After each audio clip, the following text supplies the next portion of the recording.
Joining me now is Make America Great Again spokeswoman Karoline Leavitt. Karoline, welcome to the show. Good to see you again. We just asked Governor Ron DeSantis how he plans to catch up to Trump, who has indeed a large lead. Watch this, please.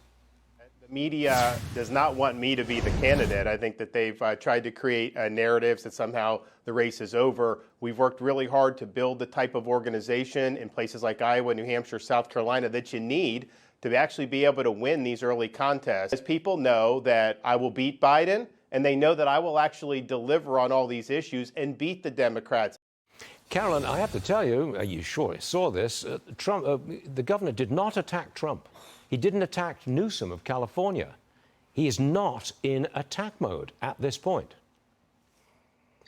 Well, maybe he should change his strategy because, quite frankly, the governor sounds a bit delusional. His campaign has been losing since the day that he announced with that epic failure on Twitter Spaces. He's losing in every early primary state by 20 to 40 points, including in his own backyard in Florida. A new poll this morning out of Florida shows Donald Trump is ahead by 20 points. And don't take it from me, Stu. Take it from Ron DeSantis' own spokesperson, Steve Cortez, who said Donald Trump is the runaway frontrunner in this race. And he's right. Donald Trump had 50,000 patriots show up for him on the 4th of July weekend in the scorching heat to support the former president.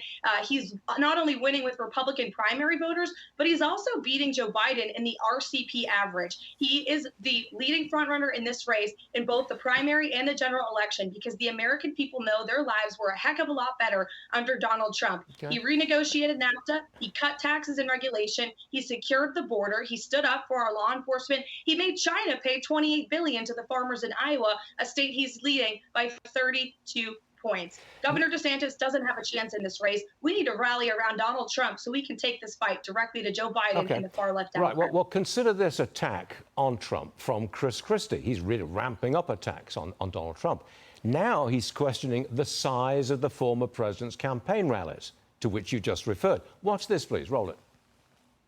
50,000 is absurd, but I'm not going to get into an argument about that. Here's why he doesn't care about the American people. He droned on for an hour and a half yesterday in Iowa. This is not somebody who's fighting for the American people and their future. This is all about his ego. It's all about Trump's ego.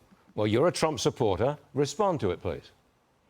Oh, I'm laughing at that because Chris Christie, first of all, is polling in the single digits. He can't even fill up a small diner in New Hampshire, never mind a rally of more than 50,000 people. The local law enforcement in South Carolina said that. So I'll take their word for it. And we also saw the footage. And Donald Trump is not in this for his ego. That is a ridiculous assertion. He has been attacked by the left, the media, the Democrats, and Republicans in Washington, D.C., too, since the second he got into this down that golden escalator years ago. If he were in this for his ego, why would he stand up to fight for the American people again, knowing the full weight of the Department of Justice is trying to imprison him right now? He's doing this because he loves the people and the people love him. Again, as Ron DeSantis' spokesperson said, Donald Trump is the people's president. He's a right-wing populist. That's why he'll win this primary, and he'll be our next president. Okay, we'll leave it there. Karoline Leavitt, thank you very much for joining us this morning. We appreciate it, always.